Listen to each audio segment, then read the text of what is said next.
FIFA 18 is the forgotten FIFA. When you think of FIFAs in recent years, you think of FIFA 17, FIFA 19, or maybe even looking back, you think of the iconic ones like FIFA 14, 12, 13, 15, all them lots. But in between the realm of the best and the worst FIFAs, there's the grey area, which is kind of in the middle of both of them, and in the end, just kind of gets forgotten about and not spoke about much. Today, I'm going to be breaking down FIFA 18 and why, in my opinion, it is the forgotten FIFA. Now, of course, on my channel, you used to see, FIFA skits or FIFA 21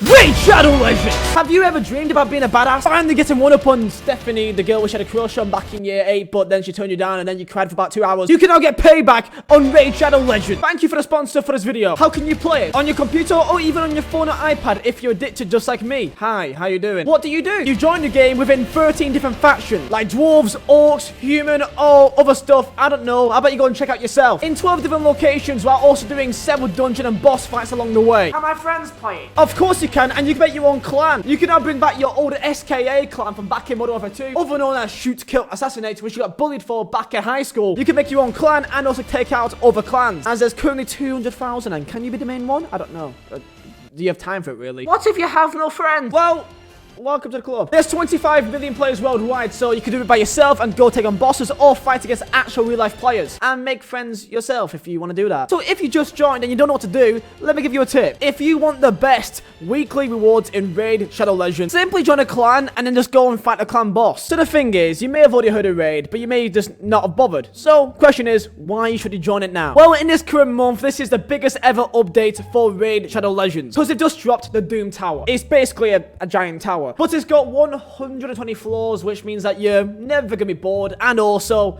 you get some mad rewards. There you go, boys. If you want to join the biggest mobile game in the entire market right now, then go down below in the description and you'll get this. Some energy refills, an ancient shard, and also a champion alongside with 50 gems. And there you go, lads. Thank you to Raid Shadow Legends for sponsoring this video. And with that said, let's get into the video. Now, of course, even though it may sound dumb, I am, in theory, a FIFA YouTuber, and that means that I know a lot of people in the FIFA scene, and I have many conversations with many FIFA YouTubers, streamers, or just the community themselves. And when we speak about other FIFAs, the first FIFAs that gets mentioned is 14, 13, 15, maybe even FIFAs like 17 or 19 because of how good or how broken they were. But I've never heard anyone ever speak about FIFA 18 other than one thing, and that is the pre-patch gameplay. That's the only thing that I've ever heard anyone even speak about FIFA 18 in the last year or two. Now, of course, I did do a video on this about, I think, 9 months ago, but this video will be more breaking it down and actually going deep into it, and not just me just, scrolling through the menus. So if you guys do enjoy, smash the like button, also subscribe if you're new. We hit 240,000 subscribers, so thank you so much for that, and tell me down below in comments, is this like a FIFA which you like or you dislike? Because I feel like it's kind of like you like it or you don't care or you don't like it. There's a wide range for this game. That's because it didn't really offer that much for many people, and I'm going to break down why that could be the case. So why is FIFA 18 the forgotten FIFA? Some of you guys may in fact disagree. If you look online, it's actually found that FIFA 18 sold 24 million copies. That is a lot of copies of FIFA, which puts it quite high up there. So people may be confused when I say why it's the most forgotten. Let's look at the brand new features for FIFA 18. They in fact changed legends to icons due to licensing, and that's probably what most people know is this weird dark blue and gold design. It was the first FIFA which had actual cutscenes on career mode, which is a large new feature for career mode players, such as interviews or transfers or when players sign for a club, which does make it a bit more unique and has been a big part of the game ever since for career mode players. La Liga, for the first time ever, actually had its own broadcast package, and that is pretty much it. Now, this may sound harsh, but honestly, looking back on this FIFA, the most recognizable thing that I remember is the fact that Tony Pulis had a cap on in the cutscenes. That's honestly the most of what I remember. Now, it does feel like there's a stage of FIFA which most people just don't have much memory of. Most people remember the first few weeks or the FIFA 18 World Cup game mode, which we will get into. However, there's this period in between which people just have very lack of memory from, and that is this may sound dumb, but I believe it's Fortnite. Fortnite absolutely blew up in the months of February, March, April. Early 2018 was when it first really became a massive thing.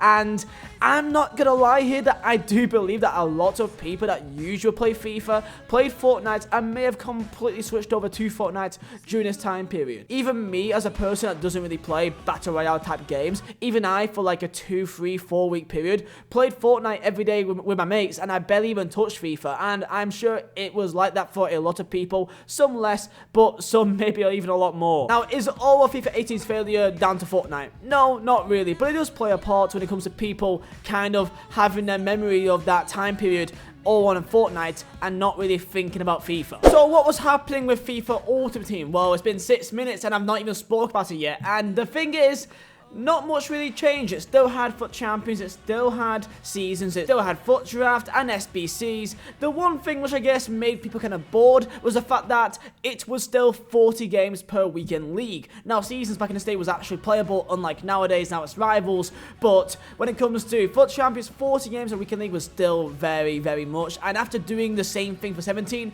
a lot of people kind of got a bit bored of it, and fortunately, in next year, 19, they turned it down to 30. Thank God for that. But honestly, looking back at the cards, I've not got much memory of really any of this. Looking back, I'm pretty sure that I had an informed Callum Wilson for pretty much the entire year, and I'm not even lying when I say that I barely played this game, and this was the FIFA that I actually first blew up my channel on, which sounds crazy, but even though my channel blew up from this FIFA, I barely even actually played the FIFA. I don't know how I do these videos without actually playing the game. So yeah, I would want to talk more about FIFA 18, but that's the entire point. I don't have much else to say. I guess one important thing is the fact that squad battles did in fact get put into this game, which I'm sure for a lot of people was in fact a nice feature, and it was really cool for, you know, for a time period, because the idea of getting more and more rewards, which is seen as pretty much guaranteed packs, is you only play against a computer. It'd be quite easy to do well against a computer, you'd imagine, so it could be a lot worse. And squad battles has been a nice feature in recent years. However, I do feel like they've not changed a lot about it. I do kind of wish that they actually do a bit more and maybe make it a bit different, because it kind of seems like the same thing now, and it feels more like a drag to play squad battles now. But maybe that's just my opinion. Maybe you like it more than me. And then let's speak a bit about the journey as well, and this is when the journey started going a bit more downhill, and this may sound dumb, but a lot of people stopped taking it seriously when they got forced to leave the club, which they most likely supported, if it were Burnley for me, or Man United, or Arsenal, or whatever else, and the journey forced them to go from their actual club, which they most likely support, to then be forced to play for LA Galaxy in MLS. And I know for me personally, when that happened, I just kind of stopped playing, because why would I care about playing with a person who I don't have? It's not my guy. It's Alex Hunter. It's got nothing to do with me. I didn't create him. And I'm then playing for a team which I don't know and don't care about, in a league I don't care about, with people I don't care about. And ever since then, I feel like a lot of people just kind of just stopped playing it. That's really all I can say about the journey for FIFA 18. I'm sure that it was fun for other people, but for a lot, just the fact that you can no longer play with your actual team. If you played it, you can end up going to, like, I think it was Atletico Madrid, PSG, or Bayern Munich, and you could do that if you want to, but I just wasn't too bothered, not gonna lie. I wanted to play with Burnley, and when I couldn't do that, then I just kind of just lost interest. And now, let's talk about the elephant in the room, and that is the FIFA 18 World Cup game mode. Or should I say the FIFA 18 World Cup icon mode? Or should I say the, why didn't you give us the fucking full game, you twat? Where's captain your country? Where's captain your... So EA released the FIFA 18 World Cup game mode, which of course had the World Cup, its own mode where you played with an actual team, or you can have the game mode in actual FUT, which was basically, you know, as what it usually is. You can only pack players that you can use. There's a group stage and a knockout tournament to resemble the actual World Cup, and there was SBCs alongside that as well, which made the experience a lot more interesting. And in the first FIFA days, it was great. It was exciting to see a new way of playing FIFA, you know, because before you can buy players, you can get SBCs of players, but this, it was just completely luck-based from your packs, that you would pack someone that is useful for your team. So simple players that is like a simple left back from South America, which you would never use in FUT, would actually become useful now. There is just one thing that made it almost completely pointless for me is that within, I swear to God, like 4 days of them dropping the actual game mode, they released a repeatable icon SBC. So, of course, if you forgot, your coin balance from FUT transferred over to the actual game, and you can open as many packs as you want, you know, for like 5k to go and get players for your team. So what they did is that they released a icon repeatable SBC, which I swear to God was like an 83, like an 84 rated. It was disgustingly cheap, which meant now give it like 2 days of people just using their already stacked clubs on the normal FUT. They just go through a bunch of packs. They can easily get an 84 rated team. And then guess what? They've opened 5, 10, 15, 80,000 icon packs, and they can do as many as they want.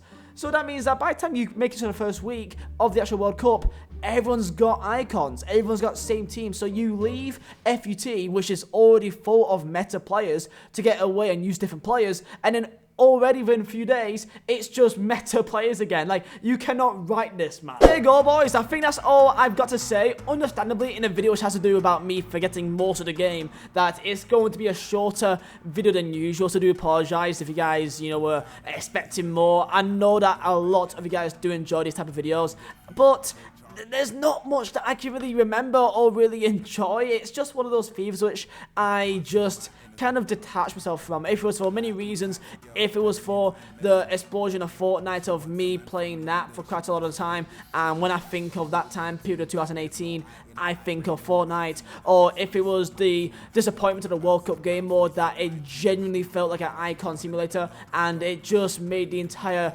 experience, the uniqueness of the typical World Cup game mode just feel kind of flat, not gonna lie. Or even if it was just because of the lack of prime features for the entire game, some cutscenes which is helpful, and there was FT which was squad battles, which is, it's helpful, but there's nothing in there which you think that, oh yes, that FIFA is the squad battle yet. No one really thinks of that, and if that's the only thing that you can really say, then I think that kind of says it all, really. Even the meta from this FIFA was just kind of like, it was just there. I remember low-driven shots being like the OP thing, and that's genuinely it. So there you go, lads. If you all did enjoy, then smash the like button and also subscribe if you're new. Thank you all for 240,000 subscribers. Let me know your thoughts down below in the comments. Is there anything that I missed out? Is this for you the most forgotten FIFA? Did you enjoy it? Did you hate it? Did you just find it okay?